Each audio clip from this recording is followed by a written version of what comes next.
Well, in any case, we are going to be focusing this week on Whitehead, process philosophy, and process theology, because of the two process philosophers that Stumpf discusses in the same chapter, Bergson and Whitehead. I chosen to focus on Whitehead simply because of his very powerful influence in the development of process theology. And we'll see the beginnings of it in Whitehead, and later on I'll make some comments about further aspects of it. But Whitehead is, without doubt, of these two, the most influential in the second half of the 20th century. You haven't started reading Whitehead. I suppose that means you haven't started reading even Stumpf's chapter in which he introduces Whitehead. Okay, he started as a mathematician at Cambridge. He later became a philosopher of science at University of London.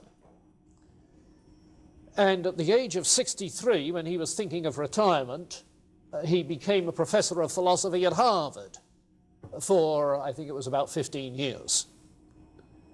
And when he finally retired, he kept on living there in the shadow of Harvard Yard, and open house to students and faculty, and so conversations with Whitehead from that point on were recorded until he died, I think, at the age of 88. He was born in 1859, I think it was.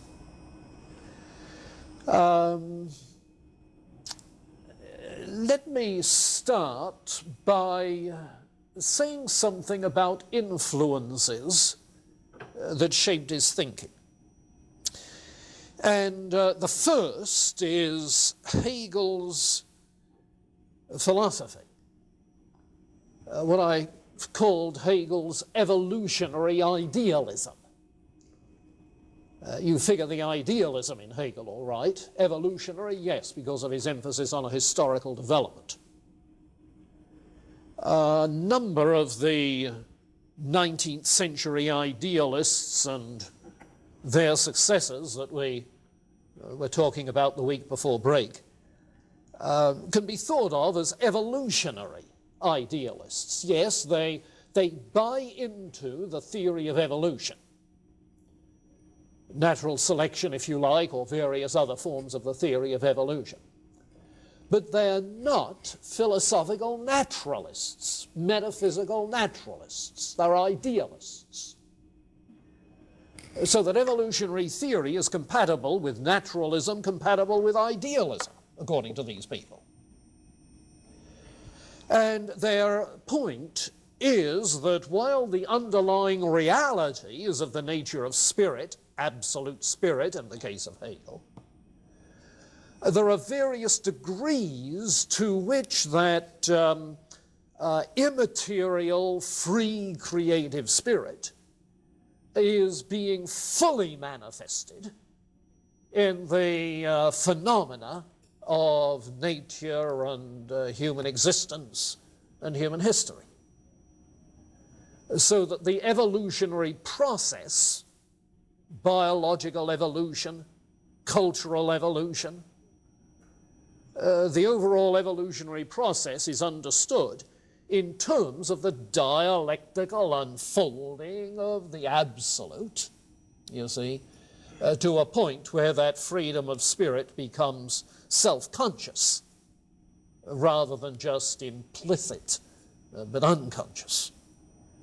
So the self-conscious expression of free creative spirit in culture is the zenith to which the evolutionary process moves.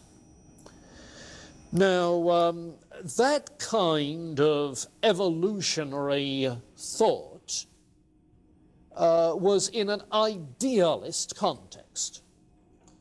And so consciousness is the key, the basic model. What is this unfolding self-consciousness? That's the key. And obviously, unfolding self-consciousness is not substance.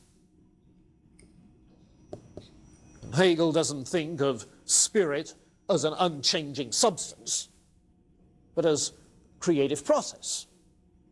It's not substance, but process. And so you have a change in the basic notion of reality from the changelessness of some basic stuff, be it Thales' water or whatever, or Descartes' thinking thing, or whatever, from the unchanging substance to some sort of dialectical process, which has, as in Hegel, its overall logos structure, but no unchanging substance. It's the structure of the process that's unchanging, not the stuff that's changing, you see. So that in Hegel translates in Whitehead into his notion of process. And like Hegel, he does a phenomenology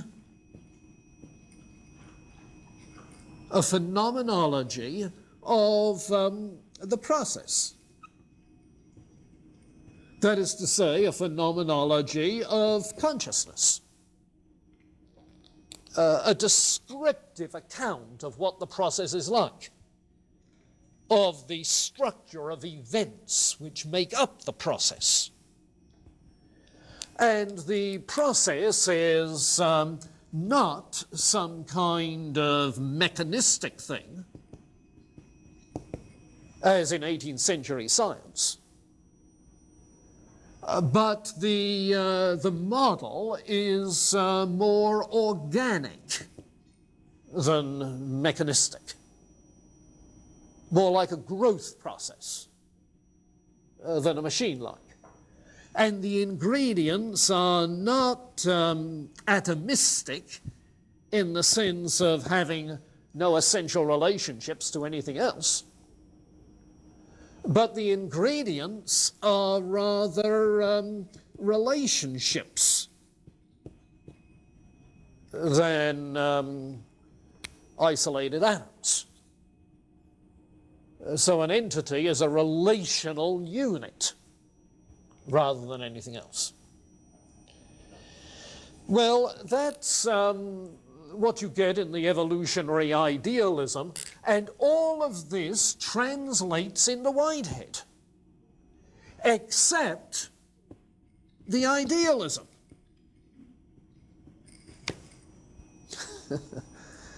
You see, Whitehead says he's going to translate this over, transfer it over into a naturalistic metaphysic.